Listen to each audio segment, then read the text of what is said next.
Fala galera, beleza? Estamos de volta para mais um vídeo aqui no canal. E hoje nós vamos ver a história do único caçador Rank S do mundo, que foi traído pela sua guilda e agora precisa esconder a sua identidade de imortal. Mas antes de tudo, deixa o like, se inscreve no canal e ativa o sininho para não perder nada que for postado aqui no canal. Dá uma passada também na descrição do vídeo e acessa o link da nossa comunidade no Discord. Agora sem mais enrolação, bora pro resumo. Essa história começa com aparentemente nosso protagonista dizendo que achava que todos eram companheiros verdadeiros dele. Então é mostrado ele, um guerreiro lutando contra um dragão vermelho gigante junto de seus companheiros. Ele corre na direção do dragão e os companheiros de equipe dele atacam na retaguarda, mostrando ser aparentemente uma garotinha, um velho sábio, uma santa e uma fada, creio eu. E dando um último golpe no dragão, ele grita que com isso pode dar um fim a essa luta. E então o dragão é derrotado. Ele diz que esse companheirismo era pra durar pra sempre. É mostrado o Prota e seu grupo sentados ao redor de uma fogueira, com ele perguntando qual seria a próxima missão. O mago diz que provavelmente seria outro dragão, já que eles não paravam de aparecer. A santa diz pro Prota que se chama Luke, que iria ficar tudo bem, e ele pergunta se ela quer dizer que nós ficaríamos bem. É aí que então o nosso Prota do futuro se pergunta por que tudo tinha que terminar daquele jeito. Então mostra o nosso Prota com o rosto cheio de sangue e com um buraco na barriga. Junto deles, os companheiros o observam com uma cara de desprezo, e o sábio fala que era ali que eles iriam se separar. O Prota pergunta por que eles fizeram isso com ele, então eles dizem que era o esperado de um Rank S. O sábio diz que não foi à toa que o reino colocou uma recompensa por ele. O Prota continua mandando eles responderem por que fizeram isso com ele. A santa diz pro Prota perdoar eles, pois era difícil pra eles também. Vai tomar naquele lugar. Ele pergunta o porquê daquilo de novo, e a santa fala que é porque ele era um monstro. Então ela fala que ele era o único guerreiro Rank S que o país possuía, e graças a ele, eles conseguiram repelir as ameaças dos monstros. Mas agora que o número de monstros diminuiu, a próxima ameaça estava bem clara. O próximo monstro seria ele. Pô, não faz sentido nenhum. O mago fala que um único dragão pode destruir um reino sozinho, e o Prota conseguia derrotar dragões sozinho. E aí o Prota vai sair destruindo os reinos vizinhos. É isso que tu pensa, seu imbecil. O Prota grita dizendo que nunca ia fazer aquilo. A santa diz que isso pode ser verdade agora, mas quem iria garantir que no futuro ele nunca iria fazer aquilo? Então a santa pega a espada sagrada e aponta pro Prota. O mesmo tenta pegar a espada dela, mas o sábio lança o feitiço de correntes nele e diz que ser sepultado pelas mãos dos companheiros dele era a única misericórdia que eles poderiam oferecer pra ele. Que companheiros bons esses. O Prota tenta olhar pro sábio que se chamava Ortran. Então a fada ri da cara do Prota e pergunta se era assim que o Rank S parecia. Ele chama ele de patético e a garotinha de azul diz que a magia do mestre vulgo Ortran era simplesmente incrível. O Prota encara ela e diz: ei, isso só pode ser engano, né? E o sábio então diz pra ele acabar com aquilo. Ao se aproximar do Prota, ele pergunta se até ela tinha se juntado a eles. Então ela começa a se tremer e desiste. Ortran diz que essa é uma tarefa pesada pra El. A santa pergunta pro Ortran se ela pode assumir. O mesmo diz só pra terminar com aquilo logo. É aí então que ela pergunta se o Prota teria alguma última palavra. Ele fica em silêncio e quando ela está prestes a finalizar ele diz: lembrem-se disso. E assim, o único Rank S do reino é morto pelas mãos dos seus próprios companheiros. O Prota então explica pra nós que naquele mundo existia algo chamado bênçãos. Os companheiros dele, que também eram aventureiros mais fortes, também possuíam cada um deles um poder milagroso, concedido por uma bênção. O sábio Ortran Raspal, foi mal, achei que ele era um mago, tinha uma bênção do grande espírito. A maga Ellie Claire tinha a bênção do Lorde Demônio. A santa Usha Marinte tinha a bênção da deusa. E quanto ao Prota Luke Otid, ele tinha a bênção da Fênix. O milagre concedido por aquela ave divina era nada mais nada menos que a imortalidade. Ele conta que simplesmente não pode morrer. Então 3 meses depois, nas terras remotas de Azema, em um pequeno vilarejo, um amontoado de pessoas é mostrado, nos apresentando a farmacêutica da vila, Lilin, e o morador da vila, Lugo, encarando um enxame de abelhas assassinas que eram insetos demoníacos grandes. Lugo diz pra Lilin ficar um pouco mais pra trás, e então ele estende sua mão pra cima das abelhas e diz: o extermínio de pragas estava começando. Então ele lança uma rajada de fogo pelas mãos que realmente faz o extermínio das pragas e abre um rombo na floresta. Os outros moradores da vila ficam impressionados com o fato de ele ter acabado com um enxame de abelhas com um único golpe. Lilin fala que nunca viu uma mágica tão poderosa antes, encarando o Sr. Lugo, que usa uma máscara parecendo Darth Vader. Ela deduz que as suspeitas dela sobre esse Sr. Lugo estavam certas. Ele é. Então corta pra ela batendo na mesa de um velho, dizendo que tinha algo muito errado pra um velhinho. O velho pergunta do que ela tava falando, e ela fala que obviamente era do Sr. Lugo, sobre ele ser forte demais. Ela conta que aquele feitiço que ele usou para derrotar as abelhas assassinas na semana passada, ele também abateu uma matilha inteira de lobo sozinho. Na anterior dessa semana passada, quando ele espantou um ciclope furioso com apenas um olhar. E ainda mais atrás, dessa semana da semana passada, ele tinha aniquilado um bando inteiro de ladrões numa única noite. O cara é foda, não tem como. O velho diz sorrindo que graças a ele a vila está mais pacífica do que nunca. A Lilin coça a cabeça e diz que pode ser verdade, mas mesmo assim, era um pouco estranho. Então ela conta que o aventureiro Rank S, o Lord Luke, tinha morrido subitamente há 3 meses. É exatamente quando o Sr. Lugo apareceu na vila, um pouco suspeito, eu acho. Pra surpresa de todos, ela acha que o Sr. Lu provavelmente matou o Prota e agora tem uma recompensa pela cabeça dele. Por isso ele nunca tira o capacete. Tudo isso pra esconder a identidade dele. O velho então fala que se isso for verdade mesmo, ela não tem a menor chance de uma luta com ele. Ela fala que é exatamente nisso que ela quer chegar. O velho diz que de qualquer forma, a filosofia dele é nunca recusar o que vem até ele. Lá ele, boy. Ele fala que quanto mais jovens estiverem na vila, mais animada ela fica. E sinceramente, desde que o Sr. Lugo chegou, nada de ruim acontece com a vila. Lily então fala que vai investigar por conta própria e pergunta pro velho onde o Sr. Lugo estava nesse exato momento. E ele disse que pediu pro Sr. Lugo lidar com o urso negro. Ela fala pra eles pararem de tratar o extermínio de monstros como se fosse uma ida ao mercado. Pouco tempo depois, Lily vai pra floresta e pede pro espírito menor guiar ela até o Sr. Lugo. E pede também, obviamente, pra avisar caso algum monstro apareça. Ela diz que qualquer um baixa a guarda quando está sozinho. Nem o Sr. Lugo deve ser exceção pra isso hoje. E ela diz que vai descobrir a verdade. Então ela encontra ele sentado no meio de uma área plana. Ela se esconde dentre os arbustos e pergunta se ele tá dormindo. Então, um outro Sr. Lugo aparece do lado dela e zoa com ela, falando que talvez ele tenha percebido que alguém se aproximou e já estava alerta. Então, ele fala que não esperava que fosse a senhorita Lilin. A Lilin pensa logo que era o esperado do Sr. Lugo, dela ser descoberta rapidamente, mas quando ela se toca que ele já tá do lado dela, ela pega um susto. Ela pergunta como ele tá sentado lá e ao mesmo tempo ali na frente dela, e ele fala que aquilo ali era uma pós-imagem dele. Ela diz que é verdade porque aos poucos ele tava desaparecendo. Ela se toca que nenhum morador comum faz esse tipo de coisa, e o Sr. Lugo começa a rir, mas ele pergunta o mais importante, por que da Lilin está andando pela floresta. Ela, pra não dar na cara, diz que ouviu de alguém que ele tinha ido lidar com o urso negro e ficou preocupada com ele. O Sr. Lugo diz que não era pra ela se preocupar, já que usando armadilhas fica fácil derrotar um deles sozinho. A Lilin diz que não pode ser tão fácil assim, já que nem cavaleiros da capital conseguem lidar com ursos negros. O Sr. Lugo diz pra ela só observar, então ele mostra uma colmeia cheia de mel que ele pegou mais cedo. Ele fala que lançando magia da gravidade em torno daquela área, ele pode montar uma armadilha sim. A Lilin pergunta como ele usa esse tipo de magia avançada com tanta facilidade. Então o urso aparece e o Sr. Lugo diz pra eles se esconderem. O urso negro, que aparentemente ama mel, sai correndo em direção à colmeia, e no exato momento em que ele entra na área de magia afetada, ele vai de F instantaneamente devido à alta gravidade na área. Lilin diz que não acredita que foi tão fácil assim, mas o Sr. Lugo corta ela dizendo que o outro urso está indo lá também. Depois de uma dúzia de ursos indo de F, o Sr. Lugo olha pra montanha de ursos e diz que pelo jeito eles iriam ter ensopado de urso hoje à noite. O cara já fez ursos negros entrarem em extinção. Lilin pensa que derrubar um urso já seria impressionante, mas mais de 10 ursos negros de uma vez só já era loucura. Ela olha pro Sr. Lugo e pergunta quem é ele de verdade. Tá com cara de ser o Prota. Lilin é mostrada escrevendo aparentemente no diário dela. O conteúdo escrito nele é que 3 meses se passaram desde o desaparecimento do único aventureiro rank S do mundo, Lord Luke Otaide. O número de mortos vem crescendo rapidamente em todo o mundo. Campos foram devastados, gados estão sendo roubados, produção e distribuição foram mergulhados no caos. E naturalmente os efeitos disso chegaram na vila onde ela mora, a vila de Azema. Em uma outra cena é mostrada Lilin surpresa ao saber que uma carruagem deles foi roubada. Um cidadão diz que eles foram cercados por fadas, conseguiram proteger a mercadoria, mas mesmo assim ficaram sem remédios e as ervas restantes foram todas esmagadas. Lilin fica extremamente triste, pois como ela fala, ela não consegue trabalhar desse jeito. Ela é farmacêutica, nada. Uma senhora chamada Ramal chora desesperada ao ver que os pãezinhos dela foram roubados também, mas a Lilin pergunta se ainda não tem pães na vila. Ramal diz que aqueles pãezinhos restantes da vila são de rank S do mundo dos pães. Eles são uma obra-prima gourmet, então ela simplesmente não consegue vender ou comer eles. Lilin fica na vontade de comer um agora. Então o Lugo chega pra resenha e pergunta o que seria toda aquela gritaria. Lilin explica pra ele que a carruagem foi atacada por fadas e então o fucking Lugo aparece com milhares de caixas atrás dele. Então o camponês que teve a carruagem roubada diz que aquelas caixas eram exatamente as que foram levadas. O Lugo então diz que viu umas fadas causando confusão por perto da vila e acabou encontrando as caixas por lá. Lilin fica toda feliz dizendo que era o esperado do Sr. Lugo. Agora ela poderia fazer os remédios dela em paz. Indo abrir felizes das vidas as caixas, Lugo nota que pelo tamanho da carruagem deveria ter muito mais caixas. Então ao abrir as caixas que Lugo trouxe, vem que não tinha nem os pãezinhos da velha, nem as coisas da Lilin. Lugo fica puto com as fadas a ponto de cerrar os punhos. A Lilin e o pessoal começam a sentir um tremor no chão e pensam que é um terremoto, mas na real era o Lugo muito puto com as fadas. Ele chega a abrir um rombo no chão com a força dele. Ele diz que elas tiveram a coragem de esconder algo dele esse tempo todo. Então logo parte pra onde elas estavam, dizendo que iria recuperar tudo, custe o que custar. Lilin então corre pra ir com ele. Logo o Lugo pergunta por que de ela estar seguindo ele. Ela diz que não tem nenhum motivo especial, só achou que seria bom observar um pouco. Na real ela diz pra gente que só foi lá porque se ele perder o controle e mandar a vila pelos ares, isso acabaria sendo um grande problema.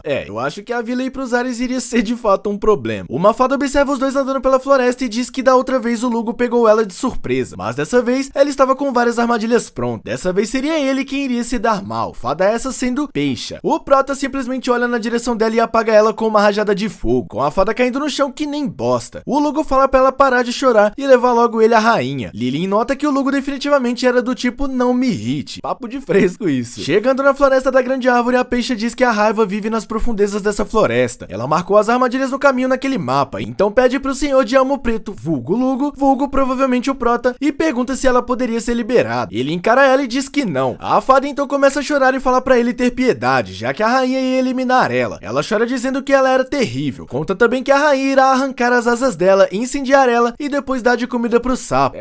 Mas tudo isso? Lilin pergunta se talvez o Lugo poderia deixar ela ir, já que eles já têm o mapa, então necessariamente não precisariam dela. Fora que ela tava com pena também. O Lugo então pega a fada pela corda e começa a vasculhar ela. Lilin nota que algo caiu da fada e pergunta se não era dela. Ao olhar direto o que tava no chão, ela vê que era a calcinha que ela tava usando. Lilin então grita com a fada perguntando por que ela tava com a calcinha dela. Lugo então conta que é um clássico das fadas, a magia de roubo, sendo essa a especialidade delas. Ela diz que provavelmente ela tentou distrair ela pra criar uma brecha e então fugir. Lilin então pergunta se aquilo que o Lugo disse era verdade. Obviamente a fada começa a negar, dizendo que nunca faria uma coisa dessas e que apostava que tinha sido o cara com esse elmo preto desde o começo. Lilin então defende Lugo dizendo que ele poderia até ser suspeito, mas não esse tipo de pessoa suspeita. Lugo então diz que não se pode confiar nas palavras de uma fada. Era inútil acreditar nelas. A fada então confessa dizendo que aquilo tinha sido apenas um momento de fraqueza. Lilin, pé da vida, diz pra ela calar a boca e agora levar eles até a rainha dela e pergunta se ela tinha entendido agora. Já na parte mais funda da grande floresta, no ninho das fadas, o Lugo tá atacando o terror nelas. Todas começam a gritar dizendo que estavam acabadas, pois o homem do elmo negro tinha chegado. Então eles chegam na câmara da rainha. Lilin pergunta pra fada se não tinha nenhuma armadilha naquele lugar. A mesma nega dizendo que não, pois aquele era um lugar sagrado, soltando uma risadinha no final. Lilin diz que essa risada de agora tinha sido bem suspeita, mas o Lugo ignora e taca fogo na porta da câmara. A fada grita pra ele não fazer isso. E então é mostrada a rainha das fadas caindo dura no chão depois de levar uma rajada de fogo na cara. O Lugo diz que só pelo fato dela não ter sido lançada pra longe já mostra que ela é a rainha. A rainha então começa a tossir e se surpreende que conseguiu resistir à magia do Lugo. Então a rainha começa a dizer que ela é a rainha das fadas, Tiemia. Uma mágica daquele nível não poderia ter efeito sobre ela. Em seguida, ela começa a cuspir sangue. Lilin fala que machucou sim, mas aí ela milagrosamente começa a se curar. Lugo pergunta então se isso era a bênção do rei das fadas. Tiemia diz que era exatamente a bênção dele, por conta disso, ninguém podia tocá-la. Lugo então diz que isso é perfeito, pois ele tinha algumas perguntas pra ela. Pergunta essa sendo onde estava a carga que elas roubaram dele com aqueles truquezinhos. A rainha tenta meter o louco ironizando quem saberia onde poderia estar a carga, mas ela tava pensando como uma pressão daquelas poderia vir de um mero humano. O Lugo então diz que vai reformular a pergunta dele. O que as fadas iriam fazer com as armas e medicamentos humanos? A rainha diz que é óbvio, uma guerra. Com o maldito aventureiro de rank S Luke de morto, essa seria a oportunidade perfeita pra isso. Dizendo ela, o plano dela era derrotar todos os humanos e dar início à Era das Fadas. E ela então se tornaria o novo Rei Demônio, apontando o dedo pra cima da nossa Lilin. Então, de repente, um feixe de luz aparece no dedo dela, puxando o brilho que vinha do colar da Lilin. Lilin cai no chão desmaiada. Lugo fica em choque, logo ele percebe que sim, a magia da Rainha das Fadas era poder roubar até a alma de outras pessoas. A fadinha menor comemora dizendo que a rainha dela era a número 1 do mundo. Então a rainha diz que agora iria levar a alma dele também. Ela lança a magia de roubar almas, mas simplesmente desaparece ao tocar no Lugo. Ela fica sem entender como aquilo aconteceu, então Lugo conta que esse tipo de magia não funciona em alguém com poder mágico maior do que o do usuário. A fadinha diz que não tinha como um humano comum ter mais poder mágico que a Rainha das Fadas. É aí então que Lugo começa a tirar a máscara e conta que não é um humano comum, aparecendo aos poucos um cabelo vermelho. A rainha logo diz que não pode ser verdade. A fada pergunta o que estava acontecendo, então a rainha diz que ouviu certa vez da rainha anterior que entre os humanos existia um que nunca deve ser enfrentado, o único aventureiro Rank S, o inimigo natural dos monstros. Claro que é ele, né, rapaziada? A rainha conta que ouviu dizer que ele estava morto, mas pra surpresa de 0 pessoas, aquele cara que era o Lugo não era a porra do Luke Oteide, que diz que vai retornar a alma da Lilin e a carga também. O Prota então começa a usar a magia de gravidade nas duas fadas, com a rainha sentindo que vai ser esmagada. O Prota pergunta se ela refletiu pelo menos um pouco nas ações dela. Orgulhosa diz que não passou nem por um segundo na cabeça dela refletir sobre isso. Ela pensa que se ela desistir agora, se ela submeter a algo assim, ela não estaria cumprindo o dever dela como rainha. Ela reclama que se não tivesse cruzado com um monstro que nem o Prota, nada disso teria acontecido, né? Ela grita dizendo que não pode se dar ao luxo de perder pra alguém como ele, simplesmente o aventureiro mais forte do mundo, só isso. Então o Prota cancela a magia de gravidade e a rainha pergunta por que ele fez isso ao invés de finalizar ela logo. Então ele diz que lembrou de algo que queria perguntar pra ela. Ela pergunta que tipo de pergunta ele quer fazer dessa vez. Pergunta essa sendo porque ela pensou em comprar uma guerra. Ele conta que ela poderia ter continuado escondida naquele ninho, vivendo em paz, roubando alguns docinhos de vez em quando. A rainha Tiemia Tiemia diz que ele realmente não entende nada. Depois que ele sumiu dos holofotes, a atividade dos monstros aumentou drasticamente. Como resultado disso, as raças mais fracas como as das fadas foram expulsas de seus lares. Mesmo quando elas pediram ajuda dos humanos, foram rejeitadas nos portões. Foi por isso que ela decidiu derrotar e ocupar o reino dos humanos. O prota completa falando que ela ia fazer de tudo para usá-los como escudo. Tiemia diz que mesmo que elas não conseguissem vencer, uma guerra faria os humanos voltarem a temer os monstros. Assim, eles estariam ocupados demais lutando contra outras criaturas, deixando em paz os outros monstros fracos. Ela conta que só assim elas conseguiriam sobreviver. O prota diz que ela realmente pensou bastante nesse plano, mas mesmo assim, a Tiemia diz que foram derrotadas com facilidade por alguém como o prota. É lógico, ele é o prota. Tiemia se ajoelha e diz: Luke Oteide, você pode tirar a minha vida, em troca por favor poupe meus companheiros. Luke então diz pra Tiemia ir pra Vila Azema, que ele iria proteger todas as fadas, mas em troca era pra elas não atacarem mais os humanos. Ele diz que o plano já era imprudente desde o começo. Ele fala que mesmo que não fosse ele, há muitos humanos na capital que elas jamais derrotariam, e pela cara de surpresa dela, o prota deduz que ela não sabia dessa informação. Ela pergunta se ele tá realmente falando sério sobre aquilo, e ele diz que sim. Ela conta pra gente que as fadas são mentirosas, então elas saberiam reconhecer quem tá mentindo de cara, e ele não tava mentindo. Ela sabe que é uma derrota total, e ela então diz que vai concordar em ir e não atacar mais os humanos, então ela fala que era melhor ele proteger elas. Ele pega na mão dela e diz, claro. 2 semanas depois, na Vila Azema, Lilin entrega o remédio que o velhote da vila tinha pedido pra ela. O velho pede desculpas por incomodar a Lilin, então ela fala pra ele agradecer ao Sr. Lugo, mas o velho conta que já fez isso todos os dias. Baba ovo do caramba. Lilin diz pra nós que graças ao Sr. Lugo, todas as mercadorias foram recuperadas. Com isso, ela pode continuar trabalhando como boticária em segurança, mas ela pergunta pro velho, que é o chefe da vila, o que ele estava achando da Vila Azema agora. Ele acha que está melhor do que nunca e pergunta pra senhora Harmal. Harmal diz que claro, comendo pães doces com a Tiemia, que fala que nunca comeu algo tão bom e macio antes. Lilin conta que um grande número de fadas acabou se estabelecendo na Vila Azema. Elas ajudam a carregar as cargas, patrulham os arredores da vila e até cuidam dos idosos, dando massagem nos ombros pra eles. Antes mesmo que a Lilin percebesse, elas já estavam completamente integradas à vida da vila. E a pessoa que tinha organizado tudo foi vocês sabem quem. O chefe da vila diz pra Lilin que foi exatamente como o Sr. Lugo disse. Essa relação de cooperação com as fadas pode realmente ajudar a fazer a vila crescer. Lilin concorda, mas no pensamento dela ela ainda fica com o pé atrás. Elas podem ser pequenas, mas Lilin ainda acha que elas são monstros, já que roubaram a calcinha dela e até mesmo a alma. Lilin diz pra gente que simplesmente não consegue confiar nela. Tiemia então puxa o vestido da Lilin e a mesma pergunta o que foi. Tiemia diz que Lilin parecia bem próxima do Sr. Lugo e queria saber se ele também gostava de pãezinhos doces. Lilin fica pensativa e diz que não sabe muito sobre doces, mas ela não acha que existe alguém que odeie doces. Lilin então quer saber o motivo da pergunta e Tiemia fala que obviamente é porque ela quer comer junto com o Sr. Lugo. Pra minha surpresa, Lilin acha o sorriso das fadas muito fofo e honestamente isso é um problema pra ela. Então ela lança um abraço na fofa da Tiemia, que reclama pra ela soltar ela. Lilin pede desculpas e o velho pergunta se as meninas se esqueceram que dia é hoje. Lilin grita dizendo que claro que não. Então Lilin diz pra Tiemia que os oficiais da capital estão vindo pra uma inspeção. Dependendo de como as fadas se comportarem, elas podem acabar sendo exterminadas como monstros. Tiemia não parece ligar muito pelo fato dos oficiais irem lá hoje. O chefe da vila diz que a Tiemia e as fadas são todas fofas, então vai dar tudo certo segundo ele. E também o Sr. Lugo já lidou com os monstros das redondezas, e ele tem certeza que os inspetores irão amar a vila de Azema. Lilin diz que mesmo assim, era pra eles serem cautelosos. Lilin diz que como a Tiemia é líder das fadas, ela tá contando com ela pra sair tudo nos conformes com as fadas. Tiemia diz pra ela deixar o B.O. com ela, que tá tudo certo, porque em nome da rainha das fadas, com pãezinhos doces e a fofura irresistível dela, elas irão mostrar a melhor hospitalidade possível. No caminho até a vila de Azema estava tudo tranquilo, nenhum monstro havia sido avistado até agora. Então é mostrada a investigadora da guilda, Luluel, que estava escrevendo um relatório sobre a vila. Ela explica que o dever principal como os investigadores é estudar a ecologia dos monstros, mas a investigação dessa vez é um pouco fora do comum, sendo essa relatar a condição da vila onde os humanos e fadas estão vivendo juntos. Outro investigador da guilda chamado Garan diz que talvez o povo da Vila Azema esteja sendo enganado. Luluel pergunta por que se acha isso. Garan explica que as fadas são astutas, travessas e mais perigosas do que aparentam ser. Aventureiros de rank C ou inferior são facilmente enganados e eliminados rapidamente. Aldeões comuns das vilas não teriam nenhuma chance contra elas. Luluel disse que é exatamente por isso que ela trouxe ele, um aventureiro de rank B, então ela espera que ele dê conta. Garan diz que também quer mostrar bons resultados aqui pra subir pro rank A. Garan então diz que se as fadas mostrarem qualquer comportamento suspeito, ele iria acabar com elas. De repente eles sentem um tremor fora da carruagem. Os dois olham pela janela uma névoa escura. Luluel diz que pode ser talvez um trote das fadas, mas estava muito elaborado pra ser delas. Garan percebe que algo ruim está prestes a acontecer e diz pro condutor acelerar, pois eles precisavam sair rápido dali, já que era um puta verme da morte. Luluel fica impressionado ao ver pela primeira vez e começa a desenhar. Garan briga com ela dizendo que não era hora daquilo, pois se ele os alcançasse, a carroça carroça ia ser destruído. Luluel diz que é pra isso que a escolta, vulgo ele, serve, e manda ele acabar logo com o monstro. Garan fala que nem mesmo um aventureiro rank A conseguiria derrotar um monstro daquele, e de repente o sol desaparece. Quando eles olham pra janela, o verme gigantescamente gigante estava encarando eles. Luluel percebe que ele é muito, mas muito maior do que ela imaginava. Luluel se tremendo todo e quase chorando diz que em tempos como aquele nem dava tempo de escrever o testamento. A vida é um sopro, rapaziada. Garan já aceitou o FF e diz que era o fim deles. Com o verme cercando a carroça, o Garan, que vê que não tem mais jeito, toma um pingo de coragem e parte pra cima do bicho. Ele saca a espada dele contra o monstro que é 10 vezes o tamanho dele. Quando avista os céus, um pássaro? Não. Um avião? Não. O Darth Vader vulgo o Sr. Lugo solando o monstro só com um tapa. Luluel diz que Garan era mais forte do que parecia, mas ele conta que não foi ele, e sim o carinha que mora logo ali. Já na Vila Zema, Luluel agradece pela escolta do Lugo, que logo agradece os agradecimentos e diz que eles precisam se encontrar com o chefe da vila. Luluel diz pro Garan pelo menos agradecer o caba direito, que nem um pouco afim diz que já ia agradecer. Luluel cochicha no ouvido de Garan dizendo que se um aventureiro perdesse pra um camponês, seria péssimo pro orgulho dele. Garan manda ela calar a boca, mas no pensamento de Garan ele sabe que o Lugo não é um camponês comum. Chegando na casa do chefe da vila, eles são recebidos com uma entrada de boa-vinda um pouco peculiar. Tanto o chefe da vila quanto a rainha das fadas dão uma dancinha de entrada. Após um silêncio ensurdecedor, Luluel se apresenta como uma investigadora da guilda e espera ansiosamente trabalhar com eles. Garan se apresenta e fala que é o responsável pela escolta. A Tieme reclama com o chefe da vila por ele ter falado que aquilo iria deixar eles empolgados, mas não aconteceu nada. O chefe fala que pelo visto o pessoal da capital tinha um clima diferente. Luluel interrompe os dois falando que iria direto ao ponto. Eles gostariam de dar uma olhada completa na vila, se possível, já que eles nunca haviam ouvido falar de humanos e monstros convivendo em paz, sendo um caso bem raro desses. Então eles pretendiam fazer um relatório bem detalhado. Tieme e o chefe pedem para eles observarem tudo com atenção, já que desde que as fadas chegaram, eles foram ajudados de várias formas. Tieme diz que é tudo verdade e chama até o Sr. Lu para ir com eles mostrar o quão incríveis eles são. O Prota aceita não querendo aceitar e a Tieme, toda apaixonada, agarra a mão dele e começa a puxar ele. Garan fala pra Luluel que a Tieme, que se auto-intitula Rainha das Fadas, definitivamente não é um monstro comum. Ele estava observando ela e disse que não percebeu nenhuma brecha até agora. Luluel fala que talvez a força do Prota venha justamente dessa vigilância constante. Então Luluel usa uma bênção dela para fazer uma verificação na Tieme. A bênção é essa chamada de Hyakei. Hyakei dos 100 planos. Luluel nota que a Tieme também tem uma bênção, então não era só papo furado dela ser a rainha. Luluel diz que valeu totalmente a pena vir até esse lugar remoto. O velho então surge atrás dos dois dizendo que ele já tinha dito que Tieme é a mais fofa de todas. Afinal de contas, nem mesmo a capital real tinha uma garota tão adorável assim. Luluel logo fica curiosa para saber mais sobre ela, mas quem ela realmente quer saber mais ainda é o Prota. Ela usa a skill dela no Prota, mas não consegue descobrir nada. Ao menos ela queria saber o nome dele, mas a habilidade dela se quebra ao tentar descobrir algo mais. Então é mostrado o Prota dizendo na mente da Luluel que ele prefere que ela não fosse mais a vida dele. Luluel tropeça, então o Prota segura ela e diz que quase ela cai. Luluel pergunta baixinho quem ele realmente é, e ele diz que, como ele disse antes, é melhor pra ela se ela não souber. Garan, preocupado com Luluel, pergunta se tá tudo bem com ela, e ela dá a desculpa de que é só uma dor de cabeça, provavelmente por conta da viagem longa. Tieme então fala que sabe o lugar perfeito pra eles irem primeiro. Lugar esse sendo a melhor farmácia da vila, é a única propósito. Ao chegar no local, Garan diz que parecia mais um lugar caindo aos pedaços, literalmente uma casa muito lindinha. Luluel briga com Garan pra ele não ser rude, mas ela sabe que aquele lugar nem se comparava a uma farmácia da capital real. O Prota então bate na porta e pergunta se ela consegue dar uma olhadinha numa paciente que eles trouxeram pra ela. Ela abre a porta e Luluel logo acha que a farmacêutica deles é só uma criança. Lilin pergunta se a paciente é a Luluel. Luluel diz que sim, mas, e quando ela percebe, ela já estava deitada numa cama prestes a ser tratada pela Lilin. Garan, olhando toda essa cena, pergunta se ela era realmente uma doutora barra farmacêutica, porque ela tinha mais cara de ser uma assistente. Tieme briga com ele dizendo pra ele parar de ser tão arrogante assim. Lilin diz pra Tieme se acalmar porque ela realmente não se parecia nada como uma doutora. Tieme grita dizendo que ela era uma incrível farmacêutica sim, e Garan logo duvida também dela ser isso. Então Luluel diz pra Garan se acalmar, porque ela consegue sentir o cheiro de ervas da Lilin tão forte que fica grudado na roupa dela. Isso só acontece a menos que uma pessoa manuseie ervas todos os dias. Então ela parece ter no mínimo um pouco de experiência com aquilo. Dito isso, Lilin fala pra ela se deitar e relaxar. Então Lilin começa a pedir pro gentil espírito por favor mostrar pra ela onde essa pessoa está machucada. Luluel pergunta pra Lilin se aquilo era uma bênção. Lilin fala que ela possui a bênção dos espíritos menores, sendo uma farmacêutica que trabalhava com eles. Luluel quer saber o que tá acontecendo com aquela vila, pra uma menina ter a bênção do rei das fadas, e a outra, que é a fada, não ter a bênção do rei das fadas, sendo essa a terceira bênção estranha logo depois da do Prota. Lilin diz que o fluxo de energia mágica dela tá interrompido, sendo isso a causa das dores de cabeça dela. Luluel pergunta como ela consegue dizer tudo isso. Lilin fala que os espíritos menores são muito talentosos. Então Lilin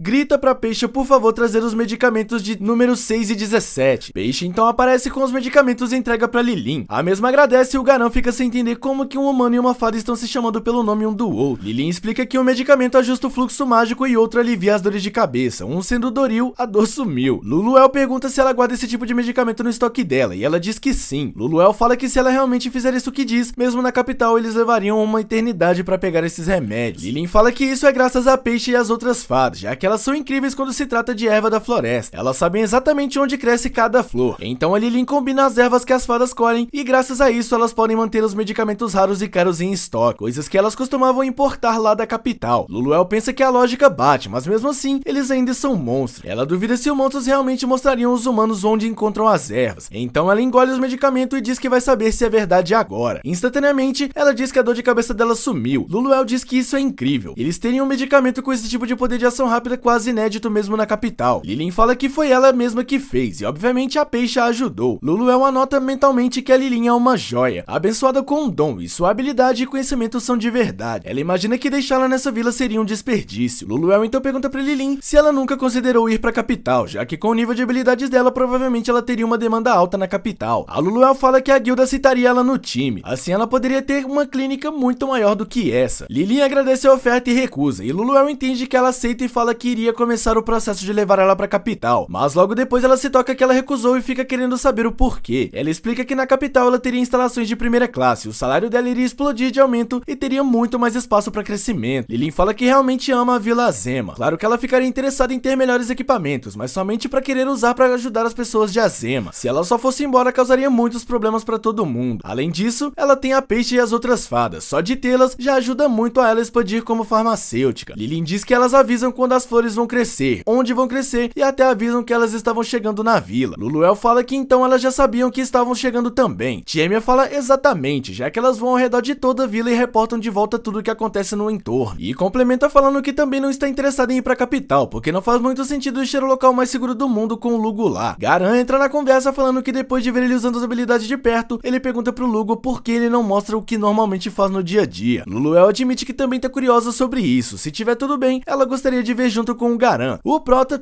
o Sr. Lugo, fala que mostra, mas só se eles conseguirem acompanhar. Tempos depois mostra a Luluel dizendo que, pra ser sincera, ela se arrepende muito de ter ido acompanhar o Prota, já que estavam ela e o Garan correndo de um monte de centopeias gigante, igual as de mais cedo. Ela grita dizendo que não aguenta mais, e o Garan grita junto. Se ela ainda tem fôlego pra gritar, ela tem fôlego pra correr. Vê o chefe da vila tomando um chá de boa e ela grita dizendo pra ele correr porque aquela coisa era um desastre natural ambulante. Ele apenas ri e diz que coisas como aquela acontecem toda hora. Agora que eles já gritaram muito, ele oferece pros dois um pouco de chá. O Garan começa a sacudir o velho dizendo pra ele o escutar, porque aquilo não era apenas um monstro comum, que nem ele pensava. Luluel diz que ele estava certo. Se eles não chamassem reforço da capital agora, a Vila Azema seria varrida do mapa. Ou será que não? Num piscar de olhos, todos os monstros foram derrotados graças à magia da nossa querida Tiemia. Os dois começam a querer saber que tipo de brilho era aquele em volta dela. Ela começa a se gabar dizendo que como rainha das fadas até monstros não escapam da magia de roubo dela. Os dois falam que aquilo era incrível e mandam ela tomar conta da centopeia gigante, mas ela diz que aquele monstro parecia ser imune ao roubo dela. Eles ficam desesperados de novo e então Tiemia pergunta pro Prota se ele conseguiria dar conta daquele monstro. O mesmo diz que vai ser complicado, porque o núcleo mágico do monstro fica na testa dele, mas com o tamanho dele, a magia não iria funcionar. Garan diz pro Prota que pra segurança deles recuar também seria uma boa opção. O Prota vê que Garan tem uma espada ótima com ele, então decide pedir pra pegar emprestado por um instante. Já com a espada em mãos e na postura de batalha, Tiemia pede logo pro Lugo terminar com aquilo em um único golpe. O Prota então fala sem problemas, e é isso que é um Prota, meus amigos. Com o monstro partindo pra cima do Prota, o mesmo fala que fazia um bom tempo que ele não usava essa postura. Postura essa que Luluel diz já ter visto antes. Essa postura foi criada por Luke Oteide, vulgo ele mesmo. E foi dito e feito num piscar de olhos, o Prota corta o monstro no meio em um tapa. Tiemia diz que já esperava isso vindo do Lugo, então o chefe da vila pergunta se os inspetores entenderam agora que aquele era o guardião da vila de Azema. Eles olham e Luluel olha aliviada pro velhote e diz que entendeu perfeitamente. Com os dois indo embora, Luluel começa a reportar tudo por escrito. Ela reporta que não tem fadas perto da grande floresta das árvores ao redor da vila de Azema, porque elas coexistem junto com o pessoal do vilarejo, tendo conhecimento avançado sobre agricultura, destreza e uma indústria avançada, e mobilidade desenvolvida para distribuir informações entre eles. Para a vila de Azema, com a população sendo majoritariamente idosos, a assistência das fadas se tornou uma imensa bênção para lá. A razão das fadas serem tão cooperativas com os humanos é porque a vila de Azema é o local mais seguro por perto. Com tudo isso, sendo graças ao... Luluel então pensa se deveria escrever sobre o Prota ou não. Garan diz pra ela não hesitar em escrever sobre ele. Eles definitivamente deveriam reportar pra guilda a existência do Prota, já que ele é um um alvo monstruoso. Luluel acha engraçado ele ter essa atitude diferente comparado a Paul. Garan fala que só tava querendo dizer o quão incrível ele realmente era, e que ele iria ter a certeza de comunicar o mestre da guilda pra conseguir trazer ele pro grupo. Ele fala que talvez se ele virar aprendiz do Prota consiga um pequeno esclarecimento e consiga pular a barreira do rank A. Luluel concorda, não concordando com ele, porque um tempo antes de ir embora, ela perguntou pro Prota se ele tinha alguma intenção de futuramente ir pra capital, e ele responde que claramente não. Luluel disse que já imaginava. Jamie e Lilin também recusaram a oferta. O Prota fala que diferente dele, talvez elas aceitem se elas continuassem insistindo, mas é claro, se ela continuasse mantendo a oferta pra ele. Voltando já pro presente, Luluel pensa que se continuar persistente pedindo pra recrutar elas, eventualmente elas aceitariam. Ela fala pro Garan que agora que o Luke e o Tade tinham ido de F, eles precisavam de outro novo herói. Garan pergunta se ela entende que aquele cara vulgo Lugo, vulgo Prota, vulgo Luke, tinha o potencial pra se tornar o herói que eles precisavam. Luluel fala que essas são as palavras certas. Então Luluel menciona Lixa Merrente. Garan pergunta se era ou não era a santa que fazia parte da equipe do Luke. Luluel diz que era exatamente ela e que vai tentar falar com ela sobre o Luke. E agora ferrou. Semanas após os investigadores da guilda retornarem pra capital, o pessoal da vila estava lutando contra o terrível monstro atrás da clínica. Lilin e Peixe iriam travar uma grande batalha contra Overground Seed. Esse é um tipo de semente que ficou crescendo livremente atrás da clínica por anos e anos, mas agora era hora de cortar e ela encontrar o seu final. Então, depois de 3 horas, as duas são encontradas derrotadas por essa grama monstruosa. Peixe então pergunta por que Lilian de repente quis desmatar o quintal dela. Lilian fala que quer construir um jardim ali, já que as outras fadas e ela conseguiram plantar as frutas que elas coletam facilmente. Peixe fala que elas só podem pegar várias ervas que elas precisam indo na floresta. Lilian diz que nunca se sabe quando monstros vão atacar e que se alguma delas se ferisse, ela iria ficar com o coração partido. Peixe começa a lacrimejar por ver que a Lilian só pensou naquele jardim por conta dela. Peixe se levanta e fala que nesse caso ela iria conseguir o ajudante mais forte do mundo. É ele, no caso. O Prota pega a foice pra desmatar o quintal e diz que vai cuidar de todo o resto. Lilian pensa que realmente o Lugo é forte, mas talvez ele fosse ter dificuldades pra capinar um lote. O Prota então fala pra elas não chegarem perto, pois vai ficar perigoso. O cara vai começar os trabalhos. Lilian diz pra ele que não tinha como ser perigoso uma capinada em um quintal. Então o Prota simplesmente queria um vendaval que sai varrendo todas as gramas num piscar de olho. O cara sabe fazer tudo. O Prota então pergunta o que a Lilian pretendia fazer naquele local. Peixe diz que a Lilian pretende fazer um jardim no quintal dela. O Prota então pergunta que tipo de semente ela estava planejando plantar. E Lilian puxa uma das 3 sementezinhas e fala que são Roca Seeds, um ingrediente para poções de recuperação de mana. O Prota vê e fala que é muito útil eles terem isso, como esperado de uma farmacêutica de primeira. Logo depois ele pergunta qual seria uma outra semente, e Lilian responde que umas são para poções de estamina, outras ervas para tratar ferimentos. O Prota diz que tudo parece bom e que trabalhar com solo parecia divertido. Os dois se agacham no chão, então Lilian de uma forma muito carinhosa diz que o Prota é um baita ajudante para eles. E a Peixe, como que de boba não tem nada, pensa logo que as coisas estavam tomando um rumo bom. Deixa de ser safada, menino. Com o jardim quase feito, já com sementes plantadas, Lilian agradece pela ajuda de hoje e fala que vai pagar o Prota alguma hora. O Prota diz pra ela não se preocupar e que sempre que precisar de uma ajuda masculina era pra ela avisar ele. Ela vai precisar de uma ajuda bem específica algum dia, Prota. Isso pode ter certeza. Ao ouvir essas palavras, ela começa a lembrar de quando ela tava desconfiando dele e se toca de que ele nunca feriu ninguém da vila. Então ela pensa que talvez, só talvez, ela devesse confiar nele só um pouquinho. Deixando a desconfiança de lado, ela fala que vai seguir em frente e pedir a ajuda dele na próxima. O Prota fala pra ela não ficar com vergonha, e pra não ser uma via de mão única, ela diz que sempre que ele precisar de algo, era só pedir pra ela também, que ela faria tudo o que fosse possível pra ajudar. Ele fala que quando essa hora chegar, ela vai estar contando com ele. Lilin logo se arrependeria das palavras que ela acabou de dizer. No próximo dia, ela chega em casa e dá um grito ao ver um monte de exames na mesa dela. Peixe chega literalmente voando na sala e pergunta o que tinha acontecido, então quase chorando de desespero, ela manda Peixe olhar pra mesa. Lilian explica pra Peixe que todos aqueles pedidos eram de mistura de medicamento. Peixe olha e vê que ela realmente tá certa. Lilian conta que quase todos esses pedidos são com fórmulas delicadas que exigem um cuidado a mais. Ela conta que não tem nem ideia de quanto tempo vai levar pra ela terminar tudo aquilo. Peixe começa a ver que umas eram pra fazer um afrodisíaco poderoso, meio suspeito isso daí. Outros sendo um veneno, um pra sono de ação rápida, acho que alguém tá planejando algo, e a Lilin diz que vai denunciar esse tipo de pedidos mais tarde, mas ainda assim, ela se pergunta como aquilo tudo foi acontecer. O Prota chega pedindo licença e vê que a Lilin também tinha recebido essas cartas. O Prota fala que também foi inundado com cartas de solicitação, então logo fala que parece que a Luluel espalhou os nomes deles pela capital. Lilian fica agradecida, mas também fica chateada por tanto trampo. O Prota diz que apenas não gostou 100% daquilo. O cara é apenas um cara tranquilo. O Prota não gostou especialmente de uma carta, e vocês sabem de quem é. Ele mostra pra Lilin, e lá está escrito que é um pedido vindo da Igreja Sagrada de Arat. Lilin diz que é um chamado da Igreja Sagrada de Arat, é incrível. Peixe pergunta se aquilo era realmente muito importante, e Lilin diz que é claro que é. A Igreja Sagrada é nada mais nada menos que onde a Santa Lixa Merrente pertence, sendo essa antiga membro da equipe de Luke ou Tade. Peixe se pergunta então que tipo de chamado era aquele pro Prota. Ele fala que a Alicia chamou ele pra formar um grupo e que ela disse que viria pra Azema em breve. Elas leem a carta e é verdade mesmo. Lilian fala que é uma oportunidade gigantesca, que ele deveria sem dúvidas aceitar a oferta. Ele fala que não e Lilian perguntou por quê. E então o Prota diz que ele já teve uma experiência péssima com a Alicia antes e que se eles se encontrassem cara a cara de novo, ela provavelmente iria fazer algo terrível com ele. Lilian acha que eles já tiveram um romance dramático. O Prota nega e fala que só não quer ver ela de novo. Lilian fala que o Lugo parece ser o tipo de pessoa com uma história muito grande por trás. O Prota então fala que a Lilian disse que ele poderia pedir algo a qualquer momento pra ela. Lilian relutante diz que sim. Então ele pede pra que Lilian conheça a Alicia no lugar dele e que ela recuse o convite dela. Esse era o pedido dele. Pedido facinho, pô, sem muita complicação. Tempos depois, Lilian conta pra gente que é verdade que ela disse pro Prota que ajudaria ele com qualquer tipo de coisa, mas ela não pensava que seria esse tipo de ajuda. Nesse exato momento, ela tá levando um chá pra Santa junto de sua cavaleira. A mesma agradece ela pelo chá e Lilian fala pra gente que ela já sabia disso, mas o cabelo dourado dela era como seda. A graça irradiava por todo o ser dela e os cavaleiros sagrados ao lado dela claramente eram poderosos. Isso sim era ser uma santa. Lilian toda nervosa pergunta o que trazia a Santa Alicia naquele local remoto. A Alicia ri e diz pra Lilian não agir tão tensa. Lilian diz que sabe, mas ela não consegue. Tiemia então solta um grito do lado da Lilian dizendo que a Santa estava certa, não tinha razão pra ela ficar tão nervosa daquele jeito. Tiemia então diz pra Alicia que ela provavelmente deve ter conhecimento dela, a rainha das fadas. Alicia dá uma ignorada na Tiemia e fala que sim, ouviu falar muito da excelência como uma farmacêutica. E é claro, ela ouviu rumores sobre a rainha das fadas Tiemia. Então Alicia conta que queria convidar as duas pra voltarem pra capital com ela e prestarem serviços lá, mas ela quer saber onde está o Lugo. As duas gritam pra ela que elas já tinham recusado uma vez esse pedido antes. Como pareceu ser uma ameaça, a Cavaleira Sagrada aponta a espada para as duas se afastarem. A Santa diz que ela pode recusar. A mesma fala que os cavaleiros são criaturas de sangue quente e que se no futuro a candidata a Santa Lilin fosse machucada, não iria acabar terminando bem pra ninguém. Lilian não entende o porquê de ter sido chamada de futura Santa. Alicia fala que era o certo, já com uma inteligência dessas para conseguir gerir uma clínica desde tão jovem, com habilidades o suficiente para impressionar a investigadora Luluel, tendo uma profunda confiança dos aldeões da vila. Mas acima de tudo, ela tem uma aura encantadora. Alicia diz que isso é um dom, então Alicia diz que tá decidido e agarra a mão dela. Ela diz que vai fazer dela uma santa. Encantada com a Lilin, ela pergunta se ela pode levar a Igreja Santa para uma glória ainda maior. Lilin, desesperada, começa a dizer que não, não e não. E ela se toca de que o Prota tava certo sobre ter alertado sobre a Alicia. Mostra ele dizendo que a Alicia vai atacar com força total desde o começo, mas que a partir do momento em que a vítima deixasse com que ela assumisse o controle do ritmo, ela estaria caindo no jogo dela. Lilian fala que só ouviu dizer que ela era graciosa, calma, com uma alma caridosa. Não tinha como ela ser tão forte. O Prota conta que essa é exatamente a tática dela. Ela usava essa imagem calma e graciosa para pegar os outros de guarda baixa. Então ela toma o controle total da conversa. Se caso isso acontecer, Lilin iria precisar contornar a situação para se manter no controle. Momento esse que chegou agora, e ela decide falar pra Santa que tem alguma coisa a dizer. Alicia pergunta se era sobre algum problema, e Lilian diz que recusa a oferta de ir pra capital junto da Alicia. Isso incluía tanto ela quanto a Tiemia e o Lugo. Ela pede desculpas e pede pra que Alicia se retire da vila. Alicia conta que parece que houve um mal entendido. Lilian diz que entende, mas de repente Alicia conjura um ritual mágico de teleporte justamente as levando pra capital. Lilian tenta correr, mas Alicia agarra a mão dela e fala que uma vez que ela for introduzida com segurança à Igreja Sagrada de Arad, a Santa tem toda a certeza de que toda a confusão que a Lilian estava sentindo será esclarecida. Tiemia tenta salvar a Lilian jogando ela pra longe. Alicia diz que ficaria feliz em ver a Tiemia junto dela, já que ela já esperava que ela se juntasse a ela. Tiemia fica assustada com o olhar da Santa, então Alicia chama a Cavaleira Sagrada dela e diz que já estão de partida. E a Lilian pensa que isso era ruim, muito ruim. Volta no passado dizendo que não tinha como a Santa ser tão ruim que nem o Prota estava falando. O Prota diz que ela só tá falando isso porque ainda não conheceu a Santa de verdade. Ele fala que se as coisas ficarem fora do controle era pra ela chamar ele, que ele chegaria lá em um piscar de olhos. É aqui que então ela grita pelo Sr. Lugo, que do nada pula pela janela. Ele cai falando que só ficou por perto pra caso alguma coisa fosse acontecer, mas ele não achou que ela traria um círculo de teletransporte. Tanto a Lilian quanto a Tiemia gritam pra ele, o Prota, ajudar elas. E ele corre em direção a elas e a Santa diz que é muito conveniente os três estarem presentes no local, já que isso poupa muito tempo, pois assim ela conseguiria acompanhar todos pela capital de uma vez só. Beisha chega toda feliz pra falar com o pessoal sobre os pães da Dona Harmal, mas assim que ela chega na sala, todos desaparecem. Já na Igreja Sagrada de Arad, em específico na sede dos aposentos, é mostrada uma cena deveras interessante da Lilian experimentando as roupas da Igreja da Santa. Ela pergunta se é certo ela usar uma roupa tão fina como aquela, mas não se vestir parecia menos certo ainda. Então ela se lembra do que o Prota disse. Voltando cenas antes dela estar na igreja, o Prota diz pras duas que uma vez que o portal é ativado não tem mais como ser cancelado. Então ele manda as duas escutarem bem. A partir de agora eles estariam em território inimigo. Então era pra ela fazer de tudo que eles mandassem sem causar uma cena, e fala que vai proteger ela a qualquer custo. Então minutos depois Lilian coloca a roupa da igreja. Aparentemente eu gostei. E aparentemente ela também gostou muito da roupa, mesmo sendo tão cara que ela não queria conseguir pagar por ela. Ainda mais com os detalhes dourados anos, ela fala que ser uma santa era realmente sinal de poder, já subiu a cabeça. Então ela dá uma de esquizofrênica e fala: eu sou a Santa Lilin, obedeça minhas ordens. Depois dessa cena cringe, Tiemia chega perguntando por quanto tempo mais ela iria ficar enrolando pra trocar de roupa. Lilin tropeça no chão com susto e Tiemia se mostra agora sendo a irmã Tiemia. Lilin acha ela muito fofa com essa roupa, então Tiemia fala que quer mostrar algo ainda melhor. Ao sair da sala, elas veem o Sr. Lugo agora com uma roupa de cavaleiro, ainda com a máscara porque ele é She. Lilin acha isso uma bela combinação, uma armadura branca e um capacete preto. Lugo diz pra elas pararem de falar da roupa dele, pois aparentemente aquilo fazia parte do teste pra participar. Lisha então chega falando que parecia que todos tinham terminado de se arrumar e fala que todos estão muito bem vestidos agora. A partir disso, ela fala que vai mostrar primeiro pra eles a capela. Já na capela, Tiemia e Lilin se impressionam com a beleza do local, já que era a primeira vez das duas numa capela. Elas veem uma pintura de uma mulher retratada como Arate e uma fênix. Lilin então fala que conhece a deusa retratada na pintura, mas queria saber o porquê do passado. O Prota então fala que aquele pássaro é o Phoenix Venex. Lilian fica impressionado com o fato de ele ser uma fênix, podendo sim curar qualquer tipo de ferimento, mas caso isso realmente acontecesse, os médicos estariam fora do negócio, então não é uma coisa tão incrível assim. Lugo então fala que não importa quantas vezes você o mate, ele sempre se regenera e volta à vida pra se vingar, sendo um pássaro extremamente problemático. Lisha diz que com certeza o Lugo sabe bastante sobre o pássaro. Lugo diz que é apenas conhecimento geral, e Tiemia fala que é uma pintura realmente incrível e quer ser pintada por um artista também. Lugo fala que tanto Venex quanto Arate são seres lendários, mas que existem na forma de bênçãos e ela tem a bênção do Rei das Fadas. Então, se ela continuar fazendo o nome dela, talvez ela acabe se tornando uma lenda também, e sendo pintada em um quadro como aquele. Ela fica toda feliz em ouvir aquilo e fala que vai trabalhar duro pra conseguir, agarrando o braço do Prota. Lisha então pergunta se o Prota não estaria interessado também. Com o conhecimento e a força que Luluan reconheceu, ele com certeza se tornaria uma lenda também. O mesmo diz que não tem interesse em fazer parte disso, e Lisha agarra a mão do Prota e diz pra ele não dizer isso, e também pede pra ele se tornar um cavaleiro sagrado. Então ele iria poder se tornar uma lenda. Ele recusa de novo e ela continua insistindo para que ele se torne um cavaleiro sagrado agora, porque um dia ele iria estar sendo pintado e posto bem ao lado da Santa Arate. Ele recusa, recusa e recusa. Então, depois de muita insistência, ele se larga da mão dela e grita dizendo que, como da última vez que ele disse, ele nunca vai se tornar um cavaleiro sagrado. Lisha não entende a colocação das palavras dele porque ela nunca convidou ele para ser um cavaleiro sagrado e pergunta se essa não era a primeira vez dele. As outras duas patetas ficam confusas e acham que foi da vez que Luluel chamou ele para ir para a capital. Para ele não ser descoberto, ele dá as costas para as três e fala novamente que nunca vai ser um cavaleiro sagrado e fala para elas irem logo para outro lugar do castelo. Lisha corre atrás dele falando que era para ele esperar, que aquele não era o local certo do tour da igreja. As outras duas patetas começam a suspeitar que tem algo de estranho no ar, já que o Lugo disse que não era a primeira vez que eles tinham se encontrado, mas a Lisha trata ele como se fosse a primeira vez dela conhecendo ele. Lilian quer saber então o que tá acontecendo naquele lugar. Voltando pro tour, Lilian fala pra Tiemia que basicamente o Lugo sabe quem a Lisha é, e Tiemia completa dizendo que Lisha age como se não tivesse nenhuma pista de quem é o Lugo. Lilian então fala que talvez seja porque ele esconde a cara dele usando aquele capacete, mas Lilian fala que mesmo assim ele tem aquela voz e gestos que são muito difíceis de passar despercebidos. Tiemia pensa então que era o capacete mesmo. Ela explica pra Lilian que existem algumas armaduras e capacetes que vêm com encantamentos bloqueadores de reconhecimentos faciais. Em outras palavras, serviam como máscaras para esconder a identidade verdadeira. Lilian então diz que faz sentido, e Tiemia então fala que o Lugo poderia ter colocado esse capacete especificamente para se esconder da Lisha. Lilian fala que ela é muito forte, então não seria surpreendente que ele estivesse tentando ficar fora do radar dela. Ela então lá na frente grita que o Lugo é uma coisa assustadora. É mostrado que o nosso prota tá arrasando os corações das santas e das irmãs, que estão dizendo que ele tem um corpo tão incrível, e algumas perguntam se talvez elas poderiam tirar uma carninha dele. Ele fala que é tudo um mal entendido. Lisha explica para as duas que na igreja delas é muito raro encontrar um homem assim, então essas oportunidades de interagir com homens são muito raras. Lilian diz que ainda assim, esse contato é muito extremo. Lisha então fala que os homens têm que viver em celibato por toda a vida, devido à devoção a Deus, mas as mulheres são livres para buscarem um romance como quiserem. Tiemia então se estressa dizendo que isso já é demais e que vai tirar as garotas de cima dele agora mesmo. Lisha diz pra ela que isso tudo não parece ser necessário. O Prota, esperto como sempre, diz pras garotas que ele tá de guarda hoje, mas que se caso ele se encontrasse com alguma delas mais tarde, ele ficaria feliz em voltar, e espera que compreendam a situação dele. Elas começam a dizer que ele é realmente um cavaleiro, e então todas caidinhas por ele falam que vão ficar esperando ele voltar, e que não era pra ele quebrar a promessa dele. Lugo vai em direção a Lilian, se ajoelha na frente dela e fala que mesmo que a cena tivesse parecido estranha ao olhar dela, mesmo que fosse inadequado, ele pede pra por favor ela segurar a mão dele, já que se eles estivessem separados, ele não poderia protegê-la direito. Ela fica toda envergonhada dizendo que todo mundo tava olhando pra eles no momento. As outras garotas começam a perguntar quem era aquela nova na área. Algumas dizem que ela é da mesma vila que o Lugo. Ele ainda ajoelhado, fala que sente muito por aquelas outras garotas, mas em território desconhecido nunca se sabe onde os inimigos poderiam estar. Então ele pede pra ela pensar nisso como se fosse ela que estivesse ajudando ele. Ela, depois de muito esforço, aceita segurar a mão dele, e a Tiemia com ciúmes pergunta o porquê de ele não segurar a mão dela também, e o Prota, com o papo mais furado do mundo, fala que se ele tiver com as duas mãos ocupadas ele não vai conseguir proteger as duas ao mesmo tempo. Tiemia diz que não acha justo. Lisha então interrompe os três dizendo para continuarem com o teste de iniciação. E a partir daquele momento o passeio deles foi muito tranquilo, mostrando a grande catedral, o altar, a sala do coro da igreja onde as santas se reúnem para cantar os hinos juntas. Lilian fala que a igreja de Arath é incrível, como se fosse um parque temático sagrado. Lisha agradece os elogios e Tiemia fala que a Lilian parecia ser bem boa. Como o Prota é o único em alerta, ele fala para as duas que aquele lugar não era um parque temático, e sim uma fortaleza, dizendo que o terreno fora da igreja estava cheio de cavaleiros sagrados. Lisha fala que é tudo para proteger as santas e as irmãs da igreja, usando a força somente quando necessário. Chegando assim no destino final, o santuário sagrado de Lidiuna. Ao abrir a porta, Tiemia pergunta se é só um quarto grande e vazio, e Lilian fala que tudo de cima para baixo é totalmente branco, parecendo até um pouco solitário. Lisha fala que mesmo assim, aquele lugar era a instalação mais importante de todas, porque lá estava mantida a escritura sagrada, mostrando-se então uma mini pirâmide que no topo estava a escritura sagrada. Lisha convida Lilian para subir até onde estava a escritura e relutante ela sobe, pois vê que o Lugo estava lá com ela. Então, caso acontecesse algo, ele estaria lá para ajudar ela. Com as duas subindo as escadas até o local, Tiemia pergunta pro Lugo se estava tudo bem deixar ela subir sozinha com a santa. Lugo fala que não sente nenhum perigo por agora, e recusar o pedido dela só causaria mais problema. Ele serra a mão e diz que ainda vai continuar de guarda. As duas chegam no topo e a santa diz para ela dar um passeio para trás, e chega no ouvido dela e sussurra para elas começarem a rezar para a deusa Arath. Lilian olha para a escritura e nota que não tem nada escrito. Logo ela comenta com a Lisha isso, e a mesma fala que somente quando alguém com as qualificações para ser uma santa reza, as escrituras começam a aparecer para a pessoa ler. As palavras de Arath só aparecem quando alguém com as qualidades de uma verdadeira santa oferece sua oração. Lilian então pergunta se foi assim que ela recebeu a revelação divina da Vila de Azen. A santa diz que recebeu 3 revelações, a primeira sendo de uma garota que nasceu com um monstro na Vila de Azen e que iria trazer a salvação do reino. O segundo sendo que aquele tão esperado chegaria. Lisha conta que estava procurando alguém forte o suficiente para derrotar os monstros, então obviamente a profecia deveria estar se referindo ao Lugo. E então, após uma pausa estranha, Lilian pergunta para Lisha o que houve. A mesma diz que a terceira profecia era um pouco problemática, encarando os olhos dela, a última sendo uma escolhida para ser a santa, a mais bela garota com um talento extraordinário. Lisha encara ela e diz que falou com ela brevemente, mas honestamente ela fala que o charme dela e o talento cativaram muito ela. Massageando levemente a mão de Lilian, Lilian então puxa a mão dela, mas a santa agarra ela de volta e pergunta se ela não sabia que para se tornar uma santa era obrigatório ser uma garota humana. Tiemia, olhando de longe com o Prota, comenta com ele se ele não acha que é meio estranho essa proximidade da Lisha com a Lilian. O Prota concorda que realmente parece ser muito estranho, e voltando pra Lisha e Lilian, Lisha conta que a terceira profecia disse que a garota da Vila Zen, que visita o santuário especificamente naquele dia, era na verdade um monstro. Então ela se pergunta para que essa regra poderia ser um problemão. Lilian dá um passo pra trás assustada, mas a Lisha conjura um feitiço e diz pra ela ficar parada, e fala que o Lugo e a Tiemia levariam um tempo pra chegarem até elas duas, e que se ela corresse iria ser considerada como um monstro. Então, se ela não quisesse morrer, iria rezar provando assim que ela é inocente diante da deusa. Com a mão de Lilian sobre o testamento, a mesma diz que não tem escolha, e quando ela começa a rezar, uma luz muito forte surge diante de todo o local. O Prota vê a luz e diz que não pode ser real. Lisha vê que a profecia era real, então manda Lilian morrer e a chama de miserável monstro da calamidade, com o punimento divino sendo liberado. Em um flash de luz muito forte, o Prota chega e pega Lilian no colo no último instante e pede desculpas pra ela, dizendo que aquilo tudo foi muito assustador pra ela. Lilian nota que o braço do Prota tá sangrando e sangrando muito, e o mesmo fala que aquilo foi só um arranhão. Lisha manda o Lugo se afastar da Lilian, pois ela era um monstro disfarçado de humano e precisava ser eliminada antes que machucasse alguém. O Prota não entende o que ela acaba de dizer, então Lilian, desesperada e chorando no colo dele, fala que não é verdade nada daquilo que ela disse e começa a pedir desculpas pra ele. Lugo abraça ela e diz que tá tudo bem, que ele é quem tinha que ser o único a pedir desculpas pra ela por não terem saído daquele lugar bem antes de tudo isso acontecer. Lisha então pergunta pro Prota como ele achava que eles iriam conseguir escapar. Ele então chama Tiemia, que sai voando com os dois, e a Lilian começa a pedir desculpas pra Tiemia também, que grita com ela falando que a única louca naquele lugar era a própria santa. Quando os três estão perto da saída, vários círculos mágicos de teleporte aparecem e diversos cavaleiros sagrados surgem em frente ao Prota, com a Lisha apontando o feitiço na direção deles, falando que nenhum deles irá escapar daquele local. Com os cavaleiros em posição de ataque na frente da porta e a santa atrás apontando o feitiço pra eles, Lilian nota que é a primeira vez que vê o Luco sangrar. O Prota então pergunta se a Lilian consegue levantar a mão. Fazendo isso, Tiemia segura Lilian no céu enquanto o Prota desce no chão pedindo pra Tiemia tomar conta dela por um momento. Tiemia fala pra ele se quer ousar morrer lá embaixo. O mesmo fala que não tem intenção nenhuma de morrer, e assim que ele se aproxima dos cavaleiros, eles ficam em posição de guarda. Pra dar o fake de se fingir de ruim, ele levanta as mãos e real dá certo. Os cavaleiros se distraem por um instante, achando que ele já tinha desistido. Então são surpreendidos por um feitiço de gravidade. A santa fica em choque ao ver ele usando esse tipo de feitiço. Com a gravidade sendo forte demais, Tiemia e Lilian são sugadas pro centro de gravidade que o Prota criou. A santa ri da cara dele falando que ele perdeu a cabeça atacando os próprios aliados, mas tudo isso era parte do plano com a Tiemia. Em um ataque em conjunto, ele lança Tiemia na direção dos cavaleiros e com as habilidades habilidades de um ninja, ela começa a desviar de todos os cavaleiros rapidamente. A Santa vê que ela tá tentando usar o círculo mágico de teleporte de novo. O Prota então fala que o círculo mágico não é de mão única, pois se eles tocarem nele de novo antes dele desaparecer, eles serão mandados pro ponto inicial de partida. A Santa grita pra todos os cavaleiros agarrarem eles com magia, mas já era tarde demais. Tia e Lilin estavam muito rápidas pra serem pegas. Lilin vê que o Prota ficou pra trás e o mesmo diz pra ela que tá tudo bem e que era pra deixar o resto com ele, que ele dava conta sozinho. A Lixa grita com ele perguntando se ele percebe o que fez. Ele se tornou um inimigo da Santa Lixa e de toda a Igreja Sagrada de Arath. Ele pergunta se é só aquilo que ela queria dizer. Ela comenta que ele parece não ter consciência do quão aterrorizante ela realmente é, dizendo que é uma santa e uma aventureira que já viajou com o grupo do herói Luke. Mal sabe ela. Ela diz que é a guardiã desse mundo, que destrói aqueles que causam danos aos outros. O Prota fala que conhece bem quem ela é. Ela percebe que ele tá se curando sem usar magia, então acha que ele também é um monstro e fala que se arrepende de ter deixado 3 monstros entrarem na igreja. Ele diz que não é um monstro e mesmo que Lilin e Tiemia forem, elas cuidam um dos outros com carinho e paz. E se eles merecem algo, esse algo é viver ao lado dos humanos. A Santa grita com ele dizendo que esse papo de coexistência é bobagem. Mesmo que ele não seja um monstro, se ele estiver do lado deles, ele não é diferente de um. Então era pra ele ficar quieto e se tornar mais uma mancha de sangue na espada dela. Ao ser atacado pela Santa, ele desvia rapidamente. Ela fala que por ter essa agilidade e habilidade de cura, era certeza de que ele era um monstro. O Prota diz que ela já tinha chamado ele disso antes. Ela fala que é impossível, pois eles nunca tinham se encontrado antes, e pergunta se ela realmente não lembra. Ela diz que um monstro como ele nunca deveria ter sido deixado sozinho, e fala que sempre se certifica de eliminar todos os últimos restantes. Ela invoca várias espadas que prendem o Prota e manda os cavaleiros irem pra cima dele. O Prota olha pra trás e fala pra eles não se meterem, então com mais um feitiço de gravidade, ele para todos os cavaleiros sagrados. Ela diz que ele usa magia de gravidade com muita maestria, e pergunta mais uma vez pra ele se ele não deseja formar um grupo com ela, e obviamente ele diz que não. Então ela lança mais uma rajada de luz pra cima dele, e ele desaparece num piscar de olhos. Um cavaleiro avisa que ele tá nas costas dela. Assim que ela olha, ele dá um soco nela com o tempo de apenas ela conjurar uma barreira pra tentar se defender. Devido à força monstruosa do Prota, ele quebra a barreira dela. Ele se impressiona com o fato de ela ter conseguido bloquear o ataque dele desse jeito. Ela grita dizendo que nunca iria perder pra um monstro como ele, e grita que é pela humanidade. Tentando acertar um golpe nele com a espada, o Prota diz que os ataques que ela utiliza usam esgrima de Seikoko. Ela pergunta de onde ele sabe esses nomes. Ele continua falando que a condição para ativação da espada é escrever um selo no ar com ela, portanto é fraca contra ataques de curta distância. E então, partindo pra postura de boxing, ele começa uma desenfreada rajada de socos. Lixa fala que sabe da fraqueza do estilo dela, por isso ela masterizou a defesa mágica e esgrima dela, mas ele simplesmente é muito forte. O Prota pergunta o que tinha de errado com ela. Ela grita dizendo que a Santa é o escudo do povo, então ela não iria cair nas provocações dele. Ela pensa que o monstro vulgo Lilian, que esconde a identidade para se misturar com as pessoas, é uma ameaça, mas um homem que protege esse tipo de monstro é ainda maior. Ela pensa que ele vacilou nos ataques e aparece uma brecha. Quando ela dá um corte vertical para acabar com ele, o Prota desvia e prepara um chute bem no meio do queixo dela. Ela começa a se perguntar onde errou. Ela, sendo a Santa do grupo de heróis, cortando milhares de monstros com a espada sagrada, cortando até mesmo a cabeça do herói ao comando do reino. No entanto, ela fala que isso só resultou ainda mais na chegada dos monstros. Ela sabe que errou e fala que o único que deveria ter sido condenado era ela. Ser esmagada até a morte pela magia de gravidade seria um fim adequado pra ela. Então, do nada, o Prota começa a jogar uma poção de cura na Santa. Ele fala que quando ela fica irritada, os movimentos dela perdem a delicadeza, e então ela perde a concentração quando acredita que ficou na vantagem. Ele fala que sempre avisou ela disso, mas parece que ela ainda não aprendeu. E parece que ela é tão burra que não consegue notar que é a porra do Luke que tá falando. Ela pergunta de novo quem ele é, e então ele tira a máscara e fala que já tinha dito pra ela se lembrar. O Prota fala que já faz um bom tempo. Lixa fica em choque ao ver o Luke em carne e osso de novo. Ele pede desculpas por tratar os cavaleiros de forma tão rude e joga os medicamentos feitos pela Lin. Todos comemoram ao ver que o Prota está vivo. Lixa começa a se tremer dizendo que aquilo não poderia ser verdade, que ele deveria ser falso, pois ela tinha certeza de ter cortado a cabeça dele fora. Ela se ajoelha na frente dele, implora pelo perdão dele e pede uma chance de se explicar. Ela conta pra gente que deve uma explicação a ele. Desde o último momento em que ela deu o último golpe nele, ela consegue ainda ver por trás das pálpebras dela a cena do sangue dele nas mãos dela, o derrotando de forma indefesa e queimando o corpo dele. Mas isso tudo sendo por causa de uma ordem que o reino emitiu pra eles. Luke diz que sabe e que tá tudo no passado. Eu não perdoaria. Ela implora pelo perdão dele e fala pra ele olhar pra ela, mas ele só sai andando na direção da porta. A Cavaleira Sagrada que foi à vila de Azema junto com a Lixa segura a Santa, e o Prota conta que conhece ela e pergunta se ela não ouviu tudo que a Santa acabou de contar, que ele foi morto por ela. Liz, vulgo a Cavaleira, diz que a Lixa após matar o Prota ficou extremamente triste. Grandes merda. Liz conta que depois que o Prota se foi, ela organizou medidas contra os monstros recém-ativos, esforçou-se pessoalmente para conseguir abrigar crianças que perderam seus pais e viajou por todos os lugares para procurar pessoas capazes de se tornarem novos heróis. Por isso ela chamou os três para ir para a igreja com ela. Ele, numa forma irônica, diz que tudo foi esplêndido. Liz pergunta pergunta se ele tá insinuando que tudo aquilo foi apenas uma forma de entretenimento pra ela. Ele fala pra perguntar pra Lisha em vez de perguntar pra ele. Lisha se curva pra Liz e a mesma pergunta se a resposta dela iria ser essa. Lisha só consegue pedir desculpas. Liz grita com ela dizendo que todos os cavaleiros depositaram fé nela. Ela pergunta se todos os monstros novos, todas as crianças órfãs, todos os cavaleiros que morreram tentando preencher a lacuna deixada pelo Prota, ela pergunta se tudo foi culpa dela. A Lisha não consegue encarar a Liz e implora pelo perdão dela. Com o choro e desculpa da Lisha, de jeito nenhum ela fez tudo aquilo. O Prota diz pra Liz não ser tão dura com a Lisha, pois foi o reino que ordenou tudo aquilo. A Lisha não era uma única culpada de tudo o que aconteceu. Liz diz que isso tudo só piora, já que o reino era a raiz de todo o mal. Ela se pergunta o que então os cavaleiros sagrados poderiam fazer agora. O Prota fala pra eles não fazerem nada contra o reino. Nada do que eles tentarem fazer seria eficaz. E caso não tomassem cuidado, poderiam acabar sendo assassinados, que nem ele foi. Então ele coloca a máscara de novo e fala pra ela que não é nada mais do que o Lugo da Vila Zema e pergunta se ela entendeu. Ela grita que sim. Ele então manda a Lisha ficar longe da Lilin e da Tieme agora e fala pro resto dos cavaleiros esquecerem o que viram hoje e que se algum deles revelasse a identidade dele, ele não iria deixar que escapassem com vida. Com todos avisados, Liz diz que mesmo que ele não falasse nada disso, não haveria ninguém que ousasse ir contra Luke Oteide. Então, com tudo terminado, ele pede pra Lisha abrir a porta do local, já que ela só era aberta por uma santa. Ela corre pra abrir a porta pra ele e se pergunta novamente como pôde errar, como pôde acabar levantando a mão pra um homem em que mais respeitava e confiava acima de qualquer outro no mundo. Sem parecer triste, ele dá um tchau pra ela e pede desculpas pelo problema que causou. E então ela cai no choro novamente. Liz fala que não espera que ela conte tudo pra ela a partir de agora, mas ver ela assim dói no coração dela. Então, se realmente ela se arrepender de ter feito aquilo, era pra ela admitir. Lisha fala que não pode fazer isso. Liz se levanta e diz que depois de todo aquele papo vai esfriar a cabeça. Lisha pede perdão de novo e ela conta pra gente que não teve escolha, pois ela recebeu uma revelação. Quando estava rezando para o testamento, ela recebeu uma revelação dizendo pra matar Luke Oteide, caso contrário, o país iria perecer. Pouco tempo depois, ela visita o sábio e conta sobre a revelação que teve. Ela diz que isso só pode ter sido algum tipo de erro, e o sábio diz que não, que eles vão sim matar o Luke. Lisha diz pra Ortran que o Luke é um deles, e ainda por cima é o aprendiz número 1 dele. Ortran diz que as revelações da deusa Arat nunca estiveram erradas, e ela sabia disso melhor do que ninguém. Ortran fala que além disso, ele tinha o hábito de manter o poder dele em segredo do resto deles, uma verdadeira natureza que nem mesmo o Ortran sabe de onde vem. Lisha diz que mesmo assim, não quer fazer isso. Preparando um ataque, Ortran diz pra ela parar, já que ela sabia que não conseguiria vencê-lo. Ele se levanta e diz que vai reportar para o rei. E sobre a revelação, não era pra ela falar pra mais ninguém. Ela cai em prantos e com o Prota correndo na direção a Lin, fala que tudo que resta é cuidar da Lin. A profecia revela que ele não é um humano. Com Tiemia e Lilin correndo pela capital, Lilin fala que não tem mais nenhum cavaleiro sagrado vindo atrás delas. Tiemia fala que mesmo que nenhum cavaleiro esteja correndo mais atrás delas, ela não tem como saber onde as pessoas estão. Lilia então pergunta pra onde elas vão. Tiemia fala que elas vão pra um lugar neutro que existe em toda a cidade, lugar esse sendo a Guilda dos Aventureiros. Ao chegarem literalmente voando até lá, as duas batem a cabeça na entrada da porta e todos se assustam achando que era um ataque, mas eles percebem que é só uma irmã e uma santa. Tiemia se levanta rapidamente e pede perdão por entrar no local sem avisar. Ela se apresenta como uma freira da igreja, Tiemia, e mostra a santa Lilin. Ela pergunta onde tá o figurão da guilda. Nossos queridos amigos Luluel e Garan aparecem atrás delas e falam pra elas pararem com essa mentirada fraca. Garan pergunta se não tá muito cedo pra um baile de máscaras. Tiemia logo pensa que são os cavaleiros sagrados que viram ela. Também, tu literalmente anunciou teu nome, né? Ela pensa no que deveria fazer agora, mas não dá tempo de fazer nada. Lilian recobra um pouco da consciência e agradece a Deus que são Garan e Luluel. Após explicar toda a treta pra Luluel, deles terem se metido em problemas depois que a Lisha levou eles à força pra igreja sagrada de Arat, etc. Ela diz que sente muito. Garan, pra não perder a oportunidade, diz que elas vieram então pra guilda pra se tornarem aventureiras. Tiemia grita com ele dizendo que não era por isso, e que além disso eles só estavam interessados mesmo em chamar o Lugo. Tiemia fala que eles foram lá pra outro motivo, então ela puxa uma carta do bolso dela com o selo do Lugo. Ela explica que o Lugo deu isso pra elas antes da Lisha chegar na vila, e disse que se surgisse uma situação de emergência, era pra entregar essa carta ao chefe da guilda. Tiemia pergunta se ela conhece a Lisha ou se ela é fã. Luluel diz que não pode ser considerada fã, mas que deve uma ao Lugo. Ela pensa que logo é um pedido incrivelmente poderoso, então provavelmente estava fora da capacidade dela de lidar com aquilo. Nesse caso, ela chama as duas pra conhecer o mestre da guilda. Ao chegarem na frente da porta dele, elas começam a sentir o cheiro da carne crua. Tiemia diz que tá quase perdendo o olfato dela, e Luluel diz que o cheiro é bem forte, mas acaba se acostumando com ele com o passar do tempo. Tiemia diz que não quer se acostumar com ele nunca. Garan diz que ela vai ter que fazer isso, pois ele era a sala do mestre da guilda, e então abre a porta e joga as duas lá dentro. Lilian nota que ela tá cozinhando medicamentos, e a Tiemia nota que ela é a garotinha pequena. Luluel fala pra mestra que tem vários visitantes. A mestra não acredita que a Luluel e o Garan trouxeram visitantes, logo ela deduz que provavelmente era um problema. Ao descer da frente do caldeirão, ela diz pra Luluel não ficar tão nervosa, e então ela dá boas-vindas pra Lilin e Tiemia, a guilda dos aventureiros, se apresentando como a grande alquimista da guilda Lara Ledolk. E com isso encerram mais essa história pra vocês. Se vocês querem continuação, deixa o like e põe nos comentários também, que assim que tiverem mais capítulos disponíveis eu trago aqui pra vocês. Então é isso, eu vou ficando por aqui e até a próxima.